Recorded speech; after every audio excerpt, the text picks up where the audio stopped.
ঈদের ছুটিতে আমরা সবাই মিলে যাচ্ছি পাবনা বেড়াতে। আজকের ভিডিওতে শেয়ার করব পাবনায় যাওয়ার দিনটা আমরা কিভাবে গেলাম আর সেই সাথে প্রথম দিনটা কিভাবে কাটালাম। চলেন তাহলে শুরু করি। হ্যালো এভরিওয়ান, আসসালামু আলাইকুম। নতুন একটা ভিডিও নিয়ে আবারও চলে আসলাম। সকাল সকাল ঘুম থেকে উঠে রেডি হয়ে চলে এসেছি বাস কাউন্টারে, বাট এসে দেখি কাউন্টার এখনও বন্ধ। তার মানে দেখেন আমরা কতটা আগে চলে এসেছি, কত ফাস্ট আমরা। আর আজকে আমরা যাচ্ছি সি লাইন এই বাসটাতে। অনেক অপেক্ষার পর ফাইনালি আমাদের বাস চলে এসেছে। এই তো আমরা এখন ব্যাগপত্র বুঝিয়ে দিয়ে সবাই মিলে বাসে উঠে গেলাম। আল্লাহর নাম নিয়ে আমরা রওনা দিয়ে দিলাম। বেশ অনেকক্ষণ পর এই তো আমরা অলরেডি যমুনা পার হয়ে যাচ্ছি, মানে যমুনা নদীর ওপরে আছি। তো আমার ছেলেকে দেখাচ্ছিলাম, ওর যেহেতু এটা ফার্স্ট টাইম পাবনা আসা, মানে যমুনা নদী দেখা, ওকে সুন্দর মতো সব কিছু দেখাচ্ছিলাম, গল্প করছিলাম ছেলের সাথে। আর এই তো যমুনা পার হয়ে যাওয়ার পর শুরু হয়ে গেল বাংলাদেশের কত সুন্দর গ্রাম, যেটা আমরা ঢাকায় বসে একদমই দেখতে পারি না। এখানে এত সুন্দর মানে সুন্দর খোলামেলা আকাশ, সেই সাথে একটু পরপর নদী, এত সুন্দর রাস্তা, সব কিছু দেখে খুবই ভালো লাগছিল। আর দেখেন কত সুন্দর নতুন ধান বোনা হয়েছে, সেটাও দেখছিলাম, ছেলেকে বলছিলাম। এসব দেখতে দেখতে আমাদের কিন্তু অলরেডি ব্রেক টাইম দিয়ে দিল। তারপর আমরা সবাই মিলে নেমে একটু ফ্রেশ হয়ে সবাই একটু কফি খেয়ে নিলাম। তারপর হালকা পাতলা টুকিটাকি একটু কিছু কিনে তারপর আমরা আবারও বাসে উঠে গেলাম। এই তো আজকে আমরা এখানেই থেমেছিলাম ফুড ভিলেজে। তারপর আমাদের গাড়ি আবারও ছুটে চলছিল। তারপর আরও সুন্দর শুধু ক্ষেত খামার নদী পুকুর সব কিছু দেখছিলাম। বাসে বসে বসে ছেলেকে দেখাচ্ছিলাম, আমরা আমাদের মতো গল্প করছিলাম। আর এদিকে তো ছেলে আমাকে একটু পরপর বলেই যাচ্ছিল, আম্মু আর কত দূর আর কত দূর। ওর যেহেতু এটা ফার্স্ট টাইম, এই কারণে ওর কাছে অনেক দূর মনে হচ্ছিল, যদিও অনেকটাই দূর। তো যাই হোক, কথা বলতে বলতে আমরা কিন্তু অনেকটা পথ পাড়ি দিয়ে ফেলেছি অলরেডি। তো এদিকে দেখলাম শুধু ধান ক্ষেত আর ধান ক্ষেত, কিছু কিছু জায়গায় দেখলাম অলরেডি ধান পেকেও গিয়েছে, সেগুলো মানে কাটার মতোই হয়ে গিয়েছে। আর কিছু জায়গায় মাত্র বোনা হয়েছে।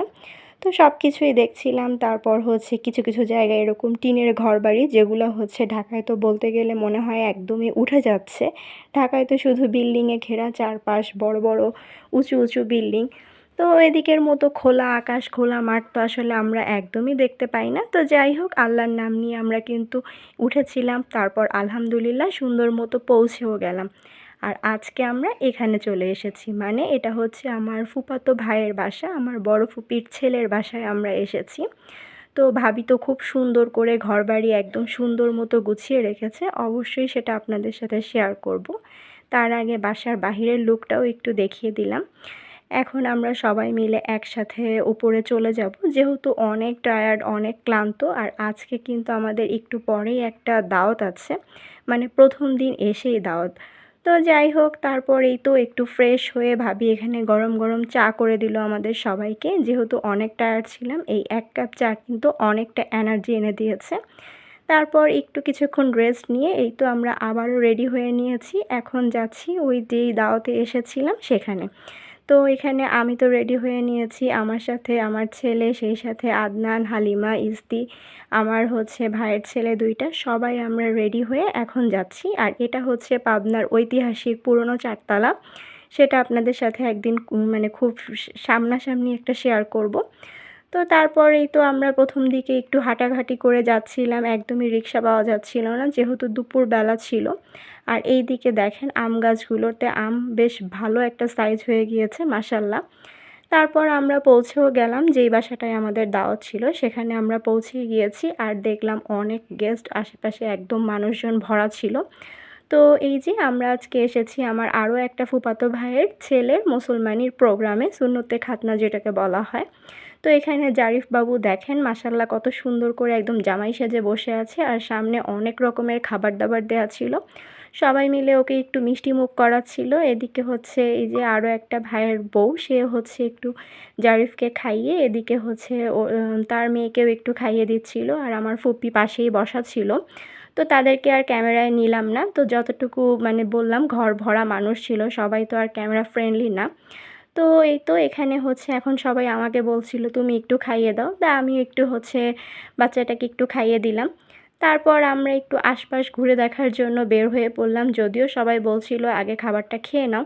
তো আমরা বললাম যে আগে একটু ঘুরে আসি, তারপর না হয় খেতে বসবো। কিন্তু পরবর্তীতে এত বেশি খিদা লেগেছিল, তাই আর দেরি না করে তখনই খেতে বসে গিয়েছিলাম। তো এখানে দেখতেই পাচ্ছেন আমরা সবাই মিলে একসাথে খেতে বসে গিয়েছি। আর আজকে কিন্তু অনেক কিছুই ছিল, এখানে গরুর মাংস, সাথে ছিল পোলাও, রোস্ট, ডিম, সালাদ, মানে সব কিছুই ছিল।